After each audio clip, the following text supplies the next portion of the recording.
In 2019, a young and up-and-coming art dealer named Inigo Philbrick was all anyone in the art world could talk about. He was a savvy dealmaker, handsome, people compared him to Justin Timberlake.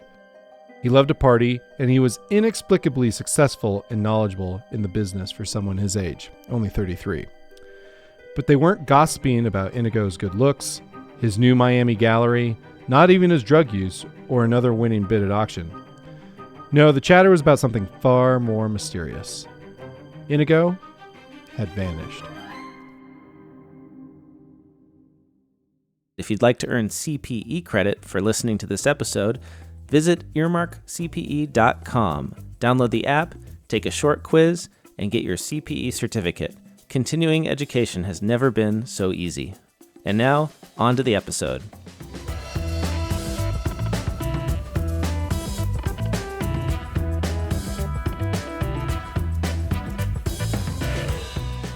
This is Oh My Fraud, a true crime podcast that features double dealing rather than double homicides. I'm Caleb Newquist. And I am Greg Kyte. Greg, do you know any wealthy people?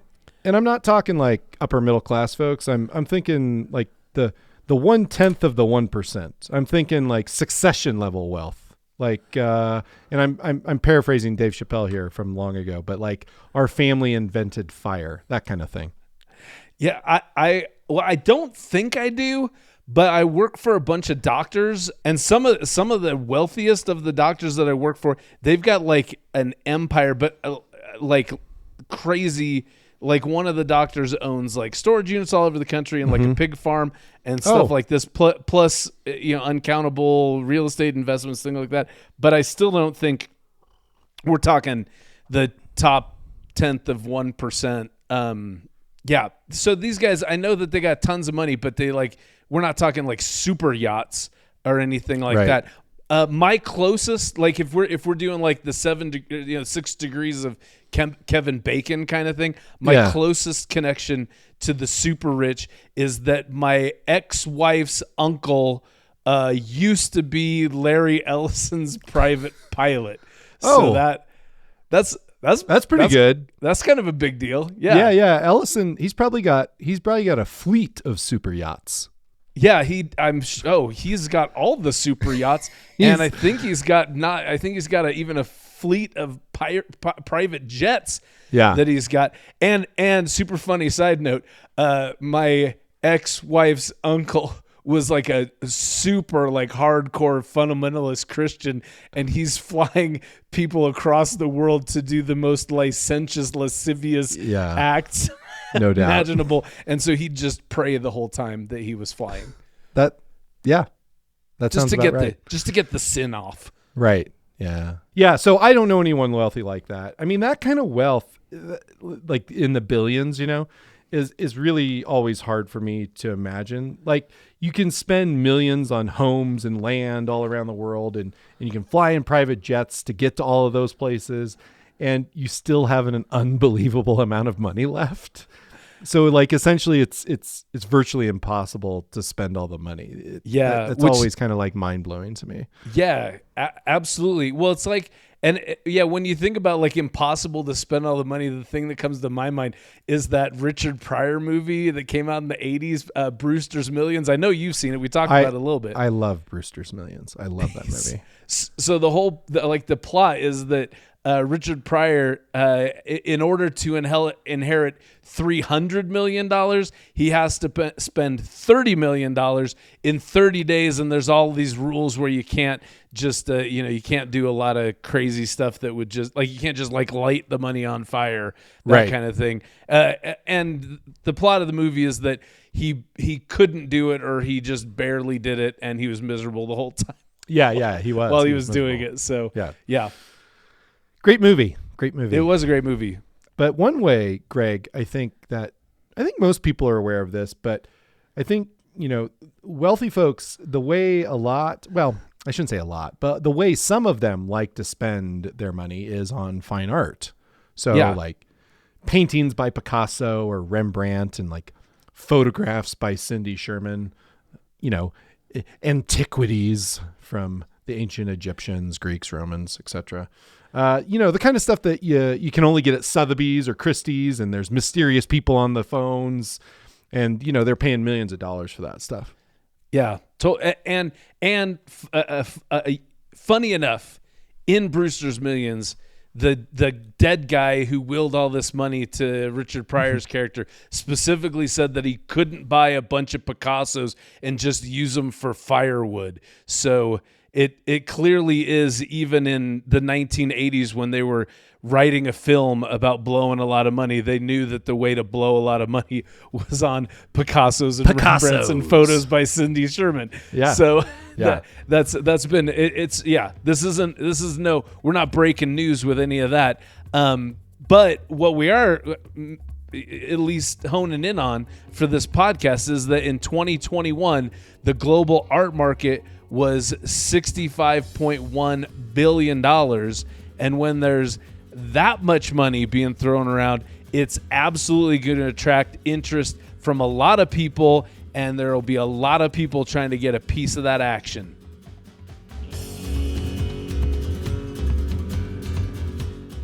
Inigo Philbrick grew up in Connecticut, the son of Harry Philbrick, a highly regarded museum director, and Jane Philbrick, a writer, artist, and lecturer. Inigo went to Joel Barlow High School. What?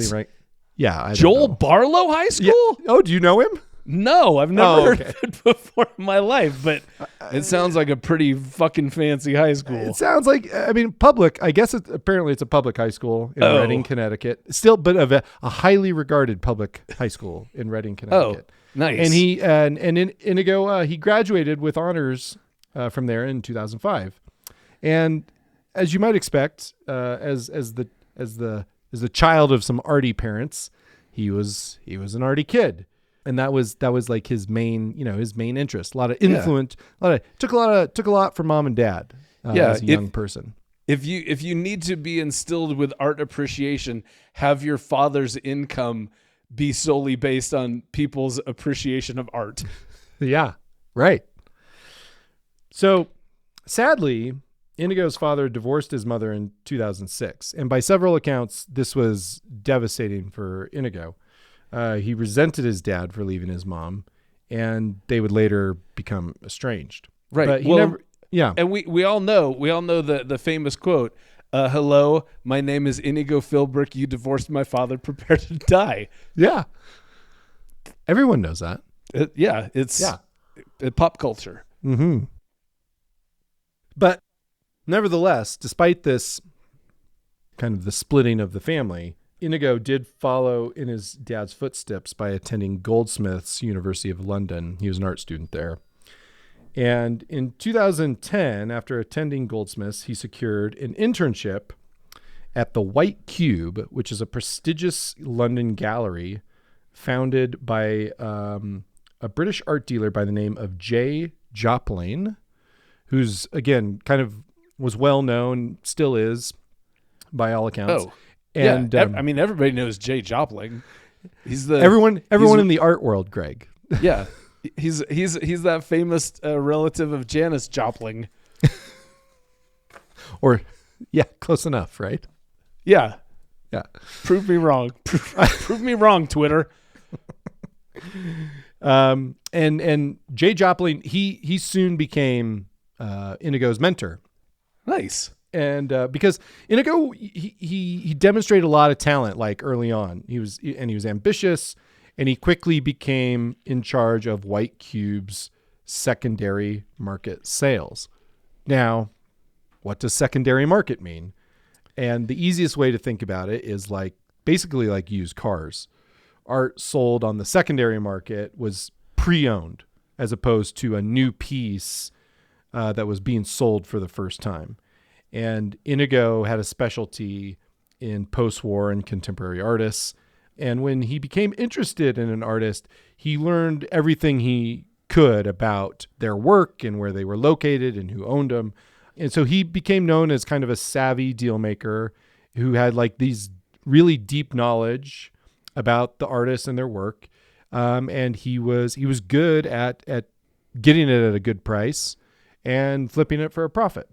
Yeah. And before we get too far, let's talk about the fine art market for just a little bit, because there's certain collectors who they get the art because they love the art, and then there's certain collectors where they buy the art and it's just an asset, it's just an investment, and they're just trying to make money, like you were just describing. So it isn't so much about the art itself per se, it's more about the bragging rights associated with winning a particular piece of art at auction and then reselling it later for a profit. So there's a little bit of bragging rights based on how prestigious the work of art is, and there's probably an equal amount of bragging rights or interest just in the fact that you're making a shit ton of money on turning this thing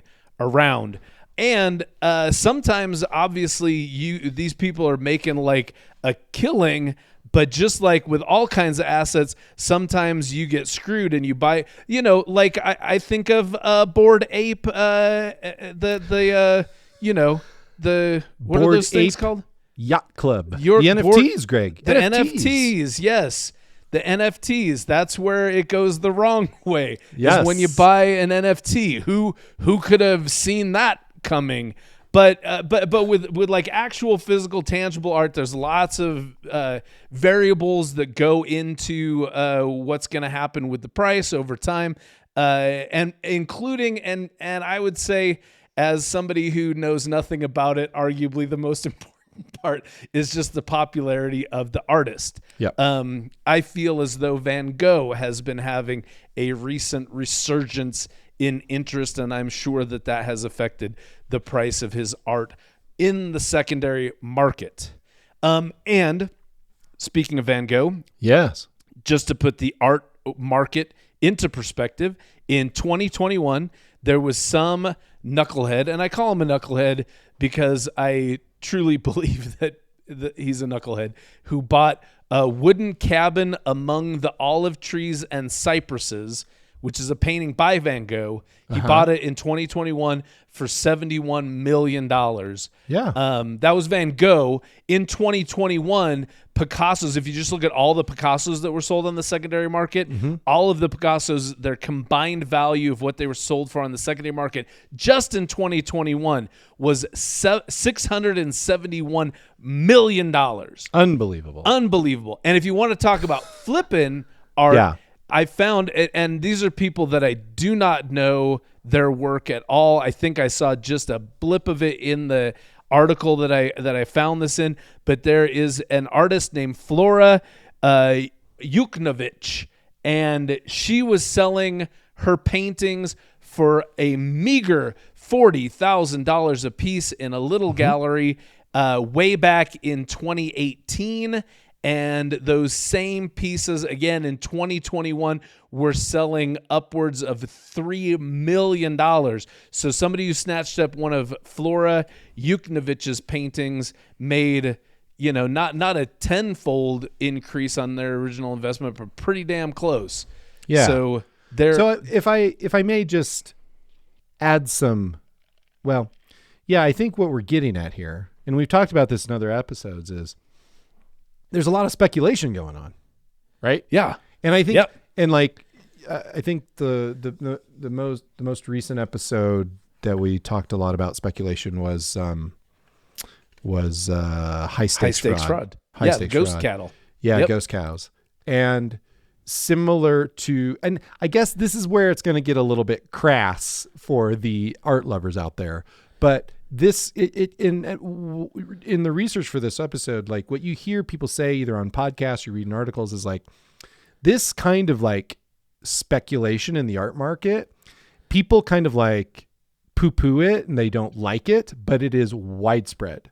And the reason people don't like it is because it kind of reduces artwork, which is supposed to be like, art is supposed to be like these cultural touchstones, right? Like these things that have meaning and are important and people should care about them. But really what this kind of behavior shows is that art is just a commodity, just like everything else. Right. And that's why the speculation is kind of evidence of the behavior of people speculating on the prices of arts and artists is pretty indicative of that it is to a large degree a commodity for many people. Well, it's just the difference between like hardcore nerds and Wall Street bros, because Totally. you've got the same thing. I mean, think about like baseball cards. It's the same thing. There's some people who just feel like if they can hold a, I don't know, Mickey Mantle rookie card in their bare hands and go, I own this, then they feel like their life hasn't been a complete waste and that their existential crisis is resolved for one more day. But there's other people who are just like going, no, I can buy a Mickey Mantle today and I can sell it for way more tomorrow. Yeah. And those people erode the intrinsic value that the nerds find in that stuff. Baseball cards, comic books, all that stuff. There's people who are in it for the love of the thing, and there are people in it because they want to exploit the other people who are in it for the love of the thing. And the one hates the other, and the other lives on the one. If that makes sense. It does. Now, good. As we've noted, because of the speculation is inherently risky, right? Yeah. And Inigo liked taking risks. Yeah, he did. And let me just to back up a little bit to what we were just talking about. Mm-hmm. What's also crazy when we're talking, and again, I'm sure this is the case with baseball cards, with comic books, and it's also the case with fine art, which I think is shocking, but it's not infrequent that the people who do buy these famous, classical, well-known, super high-value pieces of artwork, they don't even take possession of the artwork.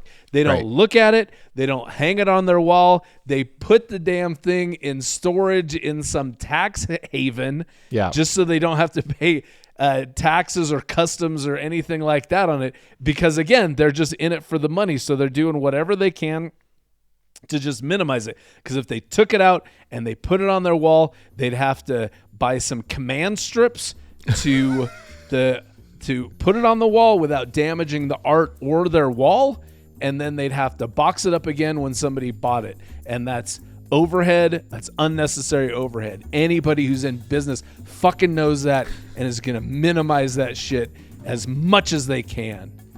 Come on, accountants. You know what I'm talking about. In October 2011, due to his early success and burgeoning reputation, Inigo opened his first gallery, Modern Collections, in London's posh Mayfair district, with financial backing from his mentor, Jay Jopling. Okay? Yeah. Shortly thereafter, in 2013, Inigo went into business for himself, again with Jopling's support. And as we said before, he had a specialization in post-war contemporary artists, and a few of them that people may or may not know, but a few that came up frequently in the research were artists like Wade Guyton. Wade Guyton? Wade Guyton. Yeah. Christopher Wool and Christopher Wool? And Rudolf Stingel. Yeah. You're kidding me. Rudolf Stingel? Oh, the art people are they're kind of after you, Greg. They will. We had a lot of people just bounce out of this podcast. I have to say, though, I researched either, because I didn't know him either. And so I researched these guys, and their work is very, very interesting, I have to say. Yeah, it's nice. Yeah, so cool. Like, cool stuff. Anyway, according to Art News, quote, Philbrick would take a strong position on an artist, learn as much as he could about where all the work was, and make sure he had pieces to offer. These high-quality works were often priced aggressively. He developed a reputation for driving up artist markets, often establishing new benchmarks. Which is nuts, because when you what does say that sound like? What does that sound like, Greg? It sounds like pump and dump stock stuff. Or you could say it sounds like speculation. Or it sounds like well, no, because it's not just speculation. It's speculation plus trying to manipulate the market in which you have speculated, which that's the whole pump and dump thing, where it's like you buy up a bunch of stock and you're saying, man, this stock's the shit. Everybody needs to get in on this. And so then people start going, oh, I need to get in on it. And then you go, yeah, and guess who's selling it? Me, now that everybody's interested in it. And then you dump all your stock. And it's kind of like he does that with these artists as well, because again, like we said, there's lots of factors that go into the value of a piece of fine art. And a lot of it is how much interest do people have in it. So if you're able to learn all this stuff about some, maybe not super obscure, but relatively obscure artist, and you gather all this stuff, and then you go, man, this guy's amazing. And then people are like, he is amazing, and that's going somewhere. And I got to get a piece of that. And then you sell all your stuff. It's the same thing, but it's not illegal. Right. So I think that was the point I was about to make, which is the key difference is that the art market is completely unregulated. Completely unregulated. So during this time of his rapid ascent in the art world, Inigo was living lavishly. He lived in an art-filled Mayfair flat with his girlfriend Francesca Mancini, who's an art dealer and perfumer. Ooh. And she's from a well-to-do family. A well-diffused perfumer family. She's like basically an atomized family. That's right. It's not the nuclear family. It's an atomized family. A well-to-do family who he'd met at Goldsmiths. He wore tailored Italian suits and liked very expensive watches. One watch in particular that came up in a New York Times article is a 5990 Patek. And I had a hard time pinning the price on this watch down, but I'm pretty sure it's at least a six-figure watch. So I don't know. People who know watches are probably like, yeah, the Nautilus. Anyway. And also, just for the listeners out there, there's a clock on your phone. There is. And it works really well. Keeps very good time. Perfect time. Like, it's the exact time. But depending on the phone, still may be overpriced. Possibly. Yeah. Oh, well, I'll tell you what. Nobody's paying six figures for their iPhone, especially not for their Android. And those also have clocks on them. Those Androids, they're really coming along. All right. Someone else who was a big supporter of Inigo during this time was another known personality in the art world, Kenny Schachter. And I hope I'm pronouncing that right. I am, right? I think so. Yeah, that's how I'd pronounce. Yeah, it's not Shatner. It's not Shatner like William Shatner. It's Schachter. There's no N. There's no N. No, it's Schachter. Schachter. Got it. Kenny Schachter. Good old Kenny Schachter. Yeah. And Schachter is a character, and he was described in the New York Times as an artist, gadfly, and columnist, which is a pretty kind of flattering trio of terms, I would say. If the New York Times described me that way, I would be very happy with it, for what it's right. Worth.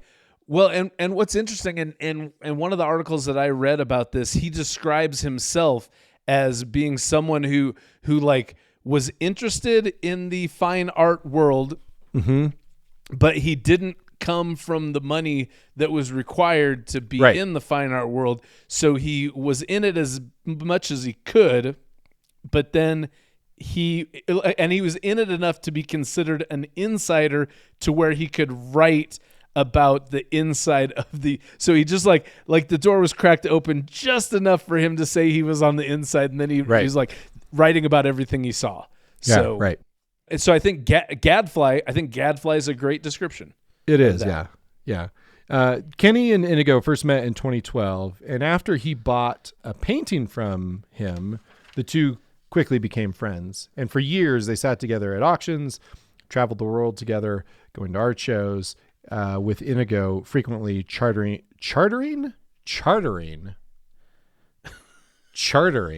private jets for the occasion. Schachter frequently used Inigo as a background source for his ArtNet columns. That's where he is or was a writer. Yeah, that's where he gadflied. That's where he gadflied. Yes, gad flew. That's where he gad flew. yeah. And he covered Inigo's galleries. He covered their shows, and they also continued to do art deals together on the secondary market. Yeah, and of course they were partying. And for the next several years, Inigo's Mayfair gallery was thriving with more than £100 million in revenue in 2017. And that same year, his girlfriend, Francesca, they gave birth to a daughter. And his reputation and prospects were continuing to grow, and he was continuing to make deals.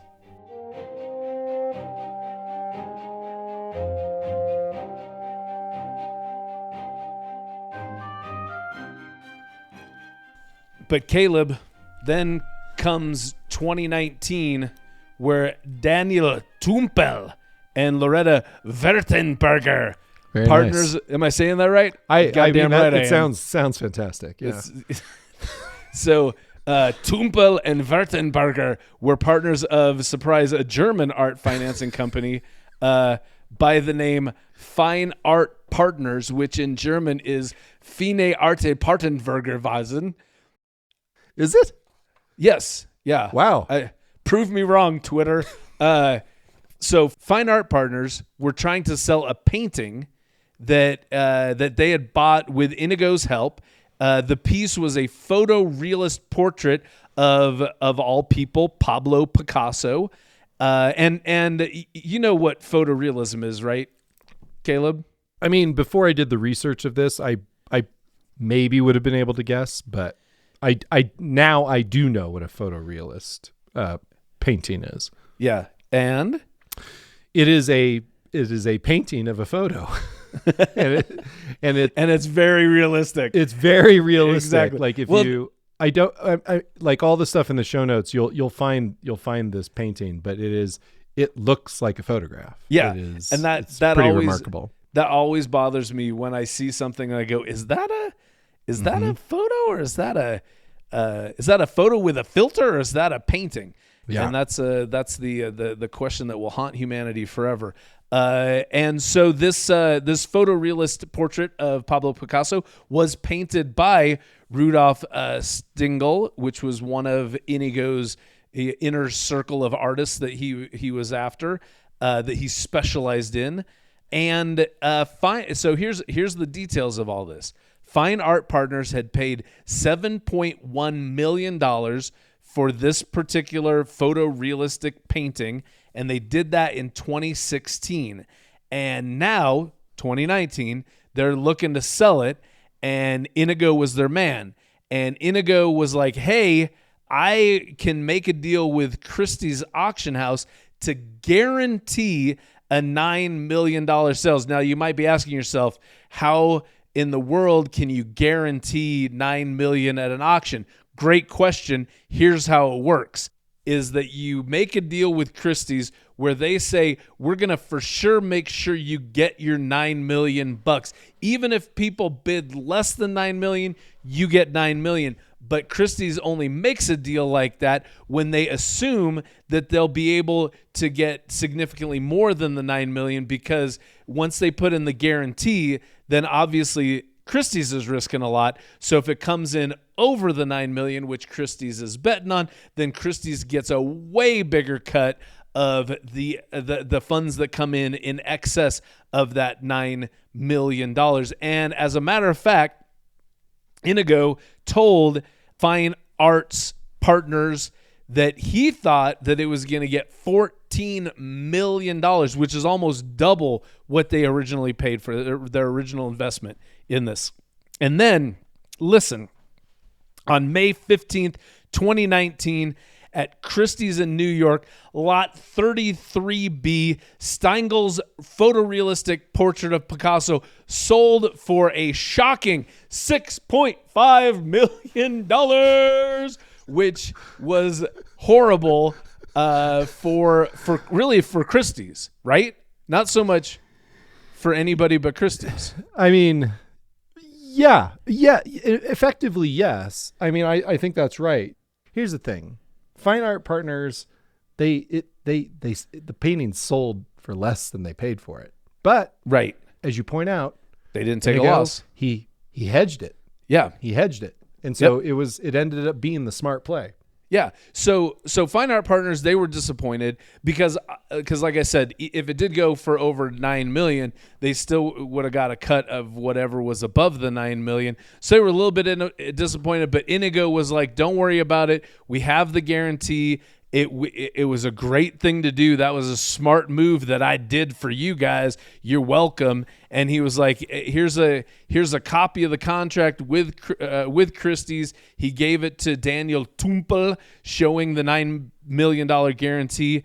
But then Tumpel noticed that Christie's website had listed the sale for $6.5 million, not the $9 million. And Inigo explained that the auction house must have had internal reasons for listing it at the not guaranteed price. But apparently the traditional manner is that if it's guaranteed, you say that it was sold for the guaranteed price, because effectively it was just sold kind of partly to, because that's really what it was sold for. Right. But months went by and Fine Art Partners had not received their $9 million for the Stengel photorealistic painting of Pablo Picasso. And Inigo, he explained that some funds had that they'd been tied up, and FAP had been dealing with Inigo for years, since 2015. So this is 4 or 5 years later, and he's always been a straight shooter. So they accepted that excuse. But this was the third painting that Inigo currently owed them money for, and Inigo blamed the holdup on this other guy, Leonid Friedland, this Russian collector who was also the co-owner of Philips, which was another auction house. So Daniel Tumpel eventually contacted Christie's himself to find out where the missing money was, attaching the documentation, the guarantee that Inigo had given him, kind of going, "Hey, I got this guarantee. I'm supposed to get $9 million. Where, bitch better have my money. Here's my stuff." And a few days later, what happened is Christie's lawyers sent him an email. And in the email, Christie's lawyers said, "We believe that this is a falsified document." And it went on to say that Christie's had no record of that document in their files, period, and that Inigo Philbrick's company was not listed as the consignor on that painting, and that Christie's hadn't even sold it on FAP's behalf. They were saying they sold it for somebody who wasn't Fine Art Partners, and Fine Art Partners is saying, "No, I got a contract that says you owe me $9 million for selling my art." And their records showed that the painting belonged to someone completely different than Fine Art Partners.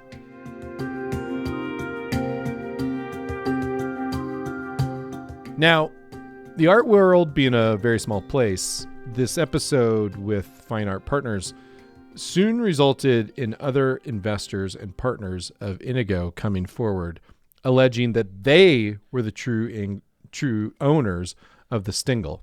Okay.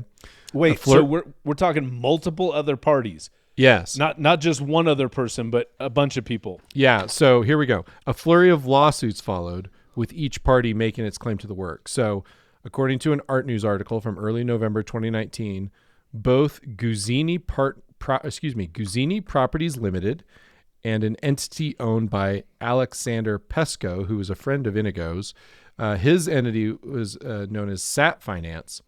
They also both claimed ownership along with FAP. So three parties are claiming ownership of the Stengel.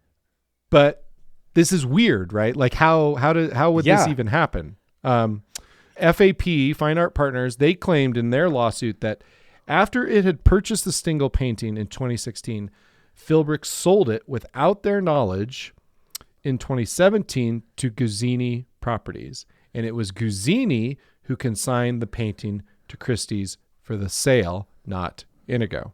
Okay? Gotcha. Guzzini, meanwhile, claimed in its lawsuit that they had purchased the painting along with 2 others from Inigo for $6 million.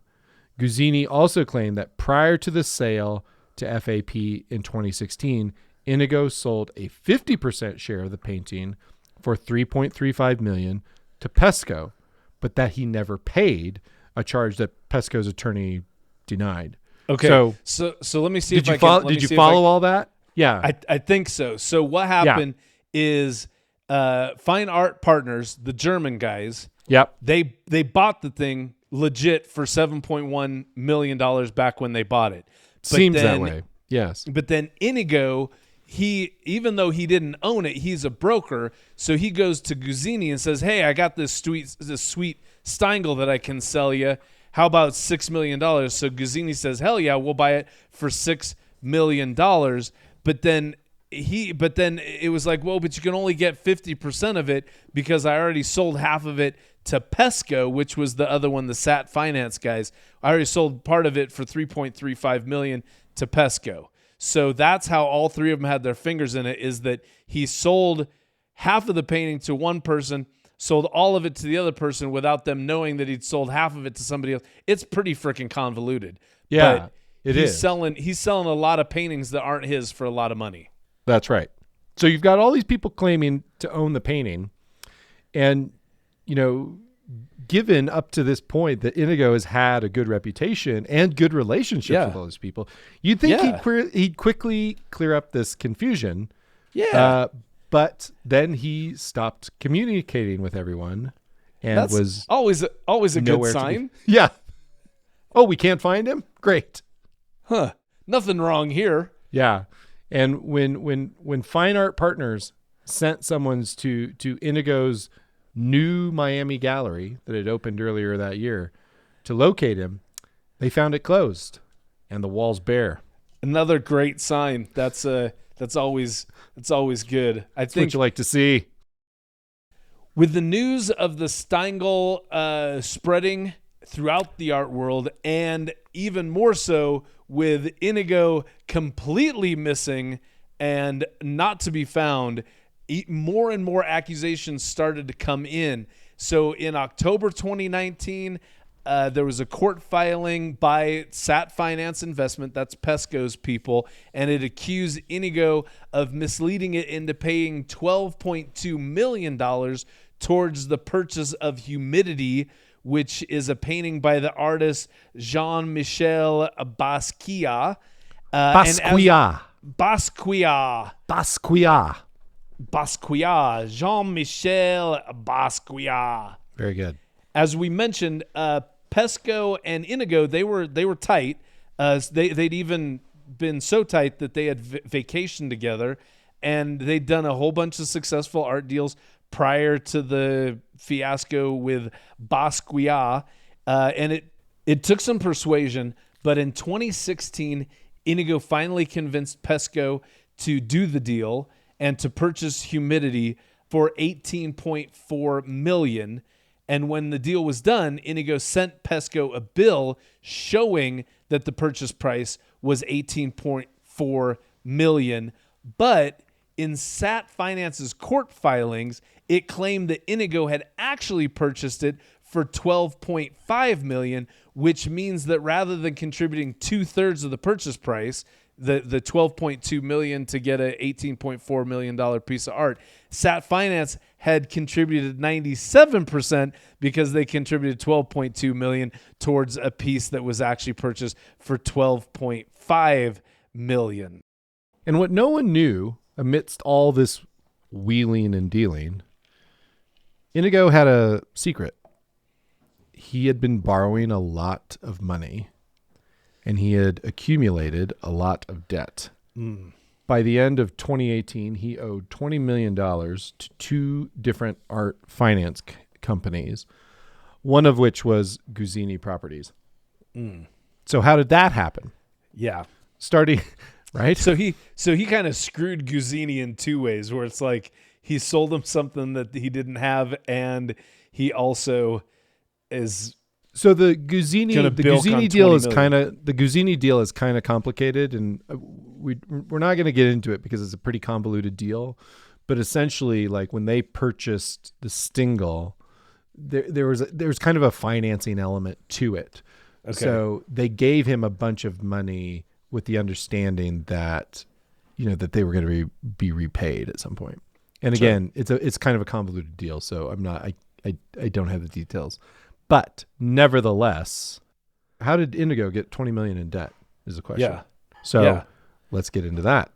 Starting in 2016, Inigo approached Athena Art Finance, a boutique lender that took art as collateral for loans. But before Athena would loan Inigo any money, they conducted due diligence, including research into the provenance. Great city in Rhode Island. Yes, indeed. Research into the provenance, that is the origin and history of ownership of the artwork that Inigo would post as collateral. And they also conducted their own appraisal. And perhaps most importantly, Athena would only loan the money if the borrower was the sole owner of the work. Gotcha. Okay. Yep. In March 2017, Athena opened a $10 million line of credit with an entity solely owned by Inigo, secured by what they called a pool of artworks, including a Christopher Wool. And later that same month, Inigo requested and Athena accepted Basquiat's Humidity to be added to the collateral pool. And when Athena asked Inigo for a list of works that had shared ownership, the Basquiat was not on that list, despite the fact that he had already had two ownership partners. Yeah. Who remember don't know about each other. Right.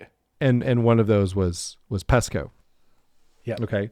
In April of 2017, the next month, based on the information he provided and the approval of the Basquiat being added to the collateral pool, Athena extended Inigo an additional $3.25 million. Yeah. So fast forward back, because we're kind of jumping around a bit, but fast forward back to September and October of 2019, when the Germans, remember, Fine Art Partners, the German investor group, they learned that Christie's had sold the Rudolf Stingel painting of Picasso on behalf of someone else. And at this time, Pesco's Sat Finance had contributed 97% of the money, not the 2/3 like Inigo had told them, to purchase Basquiat's Humidity. At this time, Inigo approaches Athena Art Finance to ask, quote, what would happen if he defaulted on his loan? Another great sign that everything's going A-okay. Going great. Yep. Going great. Yep. And then it's like you can't, it's like 3 strikes now. You can't find me. I have tons of debt. And right before I left, I said, hey, what's the worst that could happen to me if I stop paying you back? Those are no red flags here. A complaint filed by the FBI then reads, quote, later that month, Philbrick admitted to the art finance company, Athena. They don't name him in the complaint, but that's who they're referring to there.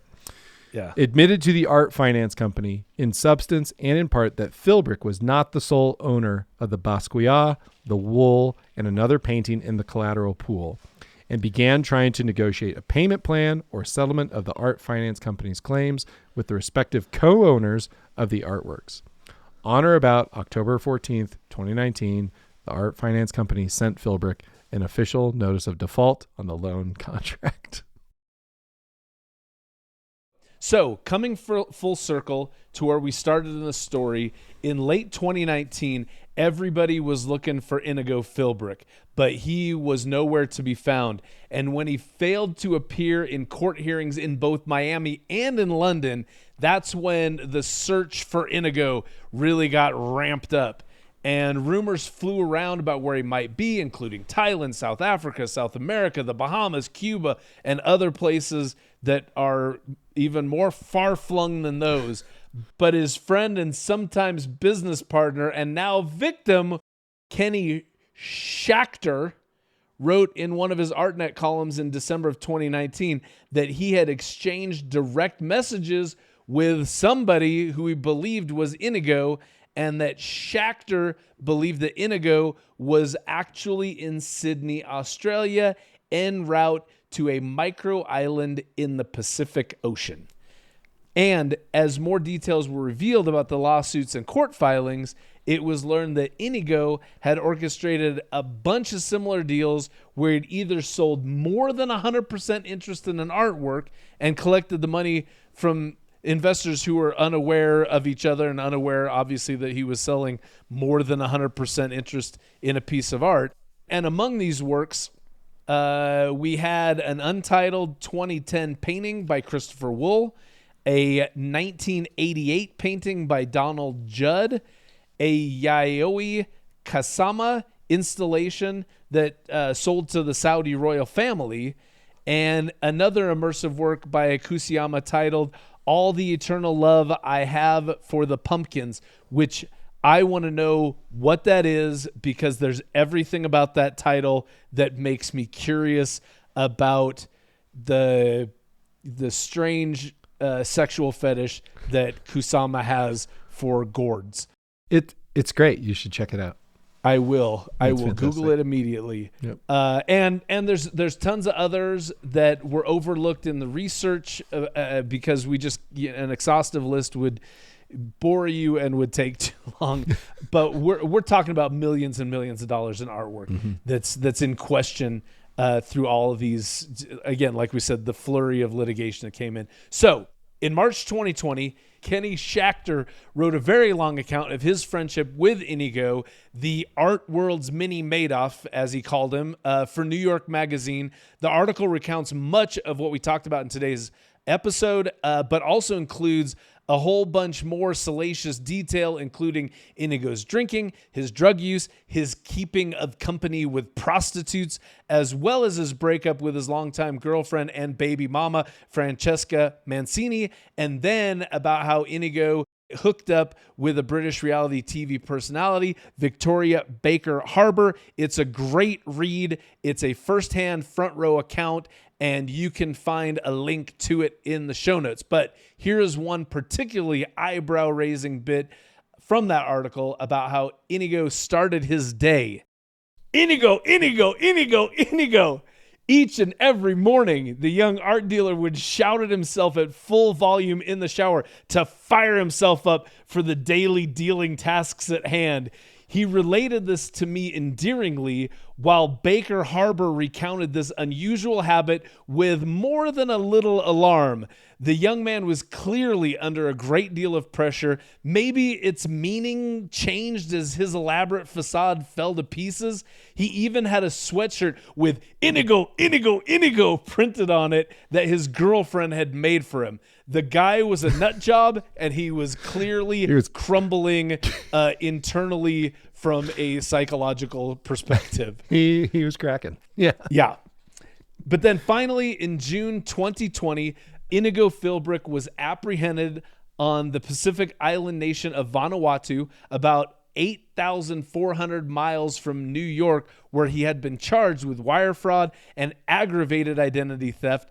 And when he finally arrived in New York in July, he was denied bail after both his mother offered up her house and his now fiancée, Victoria Baker Harbour, offered up some of her family's real estate in the Bahamas. After nearly a year and a half in jail, Inigo pleaded guilty to one count of wire fraud in November of 2021. The final tally for his scheme was $86 million. Early in 2022, Inigo's business partner, Robert Newland, a British citizen, was arrested for his role in the scheme. He pleaded guilty to one count of a conspiracy to commit wire fraud in September of 2022. And as of this recording, Robert Newland, that guy, he was still awaiting sentencing. And Inigo Philbrick was sentenced to 84 months in prison in May of 2022. He is serving his time in a Federal Correctional Institute in Pennsylvania, and he's scheduled to be released in early 2026.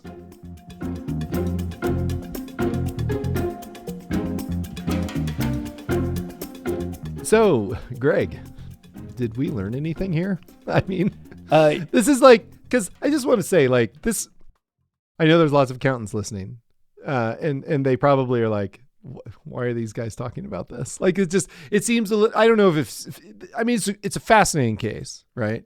Yeah. And I know there are accountants out there that deal with high net worth individuals and who probably invest in artwork. But in general, I'm just curious, Greg, what did we learn from this? Well, I think we learned a ton, and I think that accountants should take note of some of the things from this particular case. Specifically, it's all about because there's all those fraud, all those audit assertions that have to be taken care of when you perform an audit on a client, and one of those is the assertion of rights, who owns what, and that's what this entire fraud was about, was who owned what. And I'll tell you, legal documents are the devil. And Caleb, everybody knows this. Yeah. Legal documents are so convoluted. They're first off, they're written in language that's far more difficult to comprehend than Shakespearean works. Yes. And that's by design. Yeah, exactly.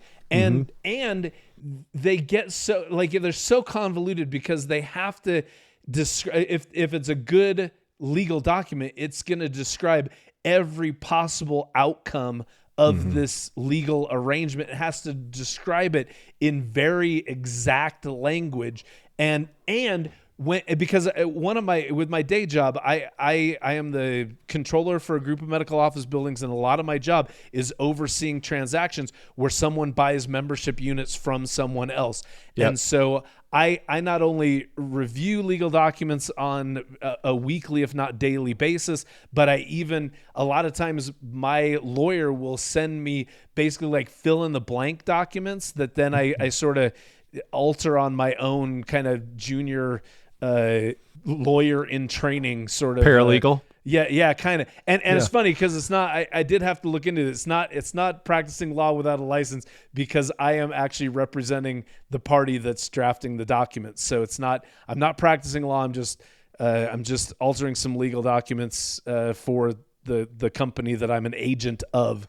But I'll tell you, when you start getting into negotiation where there's just back and forth and people go, no, we need to change this. Okay, we'll change that, but we have to change this too. And then they go, okay, I like that, but tweak this language. As soon as there's probably about 3 back and forths, everybody just gets into this negotiation fog and negotiation fatigue where they don't remember anything that they've already requested to be changed. And all of the language just turns into like just jibber jabber that all you care about is when are we going to fucking sign these things, and that's it. And the other thing is, when you're dealing with a transaction, like when Inigo sells a fractional portion of an interest in a painting to someone, you're looking at your purchase of that fractional piece of artwork. I don't think anybody is saying, hey, I also need to see all of the I also need to get the contact information for each of the other fractional owners, and then you contact them and say, hey, how much of this do you own as well? No, just nobody does that. That's due diligence beyond maybe not what's reasonable or expected, but it's due diligence beyond what anybody friggin' does. Yeah. And that's the maybe whole not thing. Now though.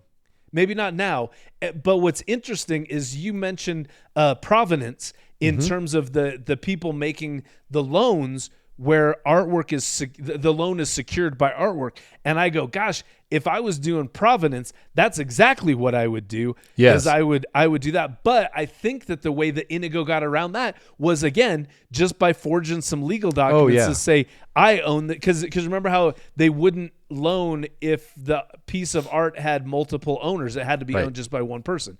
Right. So again, he probably just forged some legal documents. And again, nobody's going, even if there's a notary on there, nobody's going to the other parties and saying, hey, did you actually sign this? Hey, is this really purchased? They're going, oh, I got a legal document, so I'm good. My folder is full for this loan, so we're good to go. And to top that off, like, again, my what I deal with at work is I deal with again, it's medical real estate, but the real estate is owned by the LLC, and people have an indirect ownership in the LLC indirect ownership in the real estate through membership units in the LLC. So when membership units trade hands, it's not a real estate deal, it's a financial instrument deal, because real estate, whenever there's a loan with real estate, like when you bought your house, you had to get title insurance, right, Caleb? Everybody's got to get title insurance. Yep. When you get a loan on any real estate, every lender is going to require that you get title insurance, because that's the whole purpose of title insurance, is that then if there's a bunch of people say, no, I own that land, it's the title insurance's problem, not the bank's problem, not the person, not the person who thinks they own the property's problem. It's the title insurance company's problem, right? Yes. Right. Yes. But I don't know any other field that requires that type of assurance when a deal goes through. I don't even know other fields where that type of insurance is even available. I mean, I know you can get insurance on anything, but in terms of just a matter of course, that's not even there. And to top it off, my legal documents that I review, the best that they come to that is that the seller just has to certify that the membership units that they're selling, that what it says, something like they're free and clear of all encumbrances, and that's right. And that's it. There's no search that's made. There's no research into making sure that they're free and clear of all encumbrances. Just the person selling them is going, yeah, there's nothing. We're good. I own these outright. You're good. And I realized, Caleb, on top of this, since I'm the middleman for all of these deals of membership units, kind of like Inigo was the middleman for his stuff, I realized that I could easily, with where I sit, I could make 2 sets of purchase documents, and I could, like somebody who's buying, I could say, yeah, you're buying, 321 membership units on our LLC, even though the seller was only selling 284 membership units, and then I just pocket the difference between what they bought and sold. And because again, nobody's cross-checking this. Nobody's looking back to go, how many total membership units are outstanding in this LLC? Nobody does this. So Caleb, in answer to your question, what have we learned? I have learned a new way that I could steal a shit ton of money based on my position at my day job. That's fantastic. It is. I mean, really, what's such applicable learning here on the Oh My Fraud podcast. I think one last thing, I think, before we wrap up, but it is, I think the art world is, as we said at the top of the show, like owning artwork is, for some people, it's about the art. It's about, like I said, this cultural touchstone that they have that they get to possess, right? Yeah. And the appreciation of that and the beauty of it. But in the world where speculation kind of rules and flipping in the art world, everything is so, the lack of regulation is just like, people are completely exposed. Completely exposed. Sure. And like you're talking about real estate, where it's just like, oh my God, it's so tightly regulated. Like you can't, like you say, when you buy a house, like everybody who's bought a house, remember, like, the signing day where you were signing all the paper. Like, I don't know how it works in the fine art world, but like something tells me it's not that buttoned up. Like like stuff is moving fast. Right. I assume in my mind, it's more like buying a car where somebody just signs a title, right, and then hands it to you, and it's like done, legal deal done. Yeah. And I think, if you kind of like move in and out of this particular world, I guess the lesson that if it were me, I'd be like, oh, we got to do our homework. Like if you're like an accountant or a lawyer or whatever, like you're done doing these deals fast. Like after this, like, and that's what, if you read, there's tons of great reading in the show notes, but like I think that's a lot of takeaway from a lot of people in these articles being quoted is like, oh, people are gonna be more careful. But we'll see, because the art world also kind of has a reputation that this is the kind of thing that happens every once in a while. And it just it doesn't really change that much. So I don't know. This was a relatively big one. So, Yeah. I don't know. Yeah. That's interesting. The risk of something like this happen is just part of the risk that you Cost of assume doing for business. being in this market at all. Yeah. Crazy. Yes, sir. Well, that's it for this episode. Remember, if you like this episode, it's comedy, and if you didn't, it's art. And also remember, shouting your name in the shower to get ready for your day is totally fine. Totally normal. Yeah. No one will judge you for it. No. No one. You're good. Yeah. You're fine. If you want to drop us a line, maybe just an email that says your name with an exclamation point after it 4 times in a row, you can do that. Send it to ohmyfraud@earmarkcpe.com. And Caleb, if people want to reach out to you, where can they find you out there in the ether? I'm on Twitter at Newquist and on LinkedIn /Caleb Newquist. Greg, you're on Twitter. You're on LinkedIn, right? Yep. Basically same thing. I'm Twitter at Greg Kyte, and I'm on LinkedIn. Same thing as /Greg Kyte. You can search me, Greg Kyte CPA. I'm on there. So yeah, we'd love to interact with you. Also, leave a review because those are fun. Yeah. Leave a review if you like this podcast. Oh My Fraud is written by Greg Kyte and myself. Our producer is Zach Frank. If you like the show, leave us a review. What? Share the podcast with a friend. Rating the show and leaving reviews helps other people find it. Also, be sure to subscribe on Apple, Stitcher, Spotify, wherever you listen. And for the accountants out there, if you listen to the podcast on Earmark, you can earn free CPE. Isn't it wonderful, Greg? Dude, I am so far ahead on my CPE for the next reporting period because of Earmark. It's amazing. So That's a highly ringing recommend. endorsement. 5 stars. Recommend to all. Join us next time for more avarice, swindlers, and scams from stories that will make you say, Oh my fraud! Oh my fraud! Oh my fraud! Oh my fraud!